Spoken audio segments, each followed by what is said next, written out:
State SFI, TSU, DYFI and TYF organized a press conference on Monday in view of the VET results of secondary and higher secondary of CBSE board in all the Vidyajyoti schools. SFI, TSU, DYFI and TYF organizations said that on the coming 21st May to 24th May, they will raise their voice and also submit a deputation on account of breaking the law of state education and health.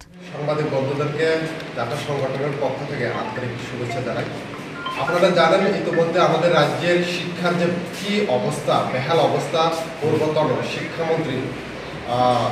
করে গেছেন এবং বর্তমানেও কি বেহাল অবস্থা আপনারা সবাই জানেন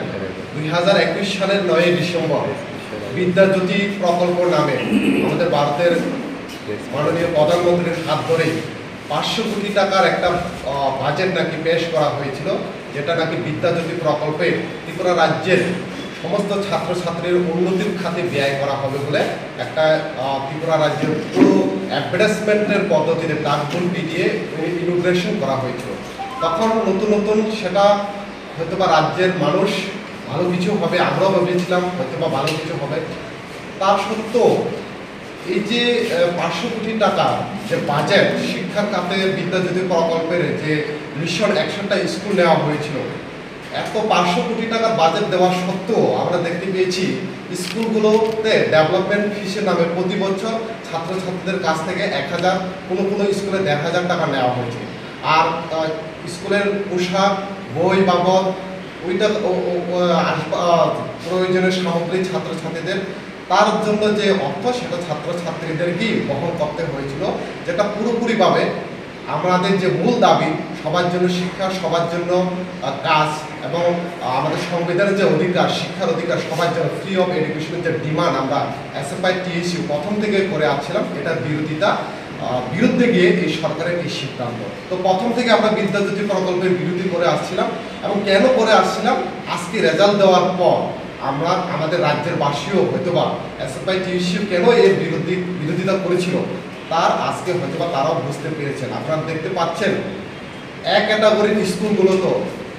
যে স্কুলগুলো বিগত বামফ্রন্ট সরকারের আমলে অলরেডি ইনস্ট্রাকচার থেকে শুরু করে ডেভেলপমেন্টের দিক দিয়ে সব দিক দিয়ে উন্নতি করা হয়েছে সে উন্নত স্কুলগুলোকেই সে 500 কোটি টাকা বাজেটের নাম দিয়ে বিদ্যাজ্যোতি প্রকল্পের আওতায় নেওয়া হয়েছে আমি যদি এক্সাম্পল বলি আগরতলা শহরের শিশু বিহার বলুন উমাকান্ত বলুন তুলসীবতী বলুন এডিসির এরিয়া খুম্বই একাডেমি বলুন এরকম টপ স্কুলগুলোকে যে স্কুলগুলোকে বিগত সরকারের আমলে অলরেডি ডেভেলপমেন্ট ছিল এই স্কুলগুলোকেই আজকে এখানে অন্তর্ভুক্ত করা হয়েছে যার রেজাল্টের ফলে আজকে এটা আমরা দেখতে পেয়েছি তো আমাদের এটাই দাবি থাকবে যেভাবে ছাত্রছাত্রীদেরকে হয়রানি এই বিদ্যাজ্যোতি প্রকল্পের মাধ্যমে করা হয়েছে অতি সত্ত্বের দপ্তর থেকে সুনির্দিষ্ট যাতে একটা বক্তব্য পেশ করা হোক আমরা ওইখানে গিয়েছিলাম দপ্তর ডিপার্টমেন্টের কাছ থেকে কিন্তু এখন অবধি তাদের তরফ থেকে আমরা কোনো ধরনের একটা সাংবাদিক সম্মেলন করে বা অফিসিয়াল কোনো স্টেটমেন্ট এখন অবধি পাইনি সেটা আমাদের রাজ্যের জন্য এবং আমাদের জন্য অত্যন্ত দুর্ভাগ্যের বিষয় তো এটাই আমি রাখবো আরেকটা বিষয় আমি এটা বলবো যে আপনারা জানেন বিদ্যাজ্যোতি কমিটির চেয়ারম্যান থাকেন ডিস্ট্রিক্টের ডিএম আমরা শুনতে পেয়েছি এই রেজাল্ট খারাপ হওয়ার পরে নাকি ওয়েস্টের ডিএম বিভিন্ন স্কুলের প্রিন্সিপালগুলোকে অনেক রকম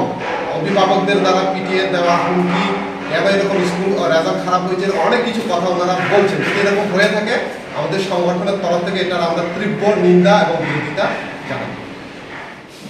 প্রথমে আমি একটা জিনিস বলতে চাই কি বর্তমান যে সরকার সবকা সাথ সবকা বিকাশ এবং সুশাসনের কথা বলে এবং কিছুদিন আগে সরকারের যে দল বিজেপি দল রাস্তায় বেরিয়েছে গত পরশুদিন আমরা দেখেছি রাস্তায় বেরিয়ে বলছে কি বিরোধী বামপন্থীরা ওদের অপপ্রচার করছে তো যা জিনিস ঘটছে আমাদের ত্রিপুরা রাজ্যের প্রান্তে প্রান্তে তার কিছুটা আমি তুলে ধরার জন্য চেষ্টা করছি তার পাশাপাশি কর্মসংস্থান এবং কিছু ব্যাপারে এখানে বলব প্রথমত আমাদের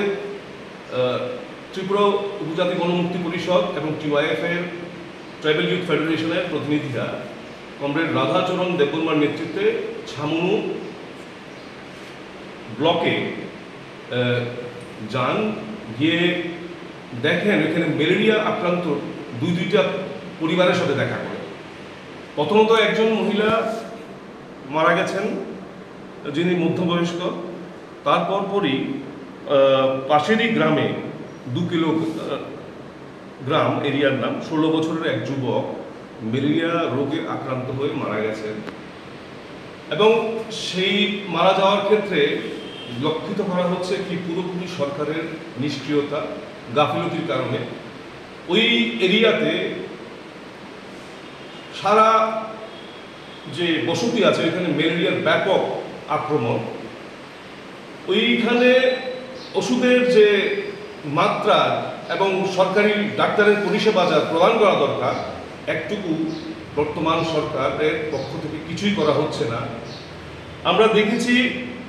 আমাদের রাজ্যের ওই পাশের যে 2 কিলো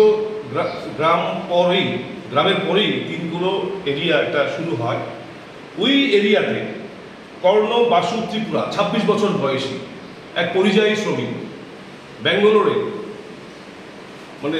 বিদ্যুতের আঘাতে প্রাণ হারায় এবং সরকারের এই খবর পাওয়ার পরও কোনো হেলদোল নেই, কোনো অবস্থান ওরা নিতে পারেনি সরকারিগতভাবে। আমরা দেখেছি রাজ্যের বহু পরিযায়ী শ্রমিক বাইরে গিয়ে কাজ করতে যায় এবং কপিল মন দিয়ে ফিরে আসে, সরকারের পক্ষ থেকে কোনো সাহায্যটুকু করে না। তিপ্রামথা দল যে দলটি তিপ্রাসাদের কথা বলে সবসময়, তিপ্রাসাদের উন্নতির কথা বলে, যখন তিপ্রাসাদ আক্রান্ত হয় তাদের পক্ষে দাঁড়াতে আমরা দেখি না। বর্তমান পরিস্থিতিতে তিপ্রামথা সরকারে আছে এবং এই যে ঘটনাগুলি ঘটছে এই ঘটনাগুলি নিয়ে একটাও আলাপ করছে না সরকারের কাছে,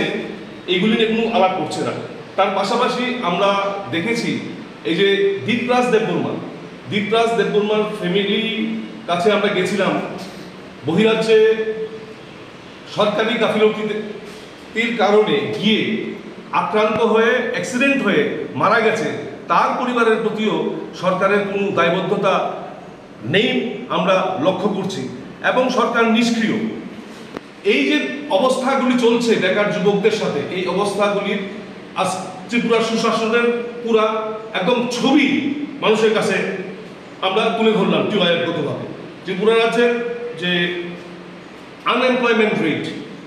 7.6% আনএমপ্লয়মেন্ট রেট এবং ত্রিপুরা রাজ্যে নর্থ ইস্টের ভিতরে 1 নম্বর ত্রিপুরা রাজ্য আনএমপ্লয়মেন্টের ক্ষেত্রে। এই ত্রিপুরা রাজ্যে বর্তমান অবস্থাগতভাবে আমরা দেখেছি প্রায় 30,000 শূন্যপদ খালি আছে বিভিন্ন সরকারি দপ্তরে, পুলিশ দপ্তর, ফায়ার সার্ভিস, ইলেকট্রিসিটি, হেলথ, স্বাস্থ্যর ভিতরে ডাক্তার, নার্স, প্যারামেডিক্যাল স্টাফ, এইগুলি সব দপ্তরে শূন্যপদ খালি আছে। কিন্তু সরকার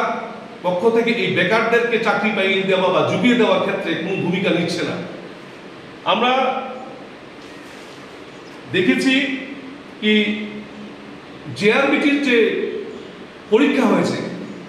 পরীক্ষার্থীরা রেজাল্টের জন্য হাই করে ঘুরছে এবং সেই রেজাল্টের কোনো সরকারি পক্ষ থেকে কোনো রেজাল্ট ঘোষণা করছে না। তাই আমরা আজকের এই প্রেস কনফারেন্স থেকে দাবি জানাচ্ছি, সরকার যে কর্তৃপক্ষরা আছে ওরা যেমন অবিলম্বেই এই জেআরবিটির যে গ্রুপ ডি যে পরীক্ষা নিয়েছিল ওই পরীক্ষার অবিলম্বেই যেমন রেজাল্ট ঘোষণা করে। তার পাশাপাশি আমরা দেখেছি আমাদের রাজ্যের যে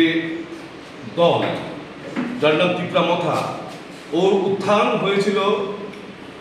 মাধববাড়ির সিএএ আন্দোলন করতে গিয়ে। সারা দেশে সিএএ এর সার্কুলার জারি করে দিয়েছে কেন্দ্রীয় সরকার, কি দেশের প্রান্তে প্রান্তে রাজ্যে যেমন সিএএ চালু করে। যেই মথা তার উৎপত্তি হয়েছে সিএএ বিরোধিতা করে, দেখা যাচ্ছে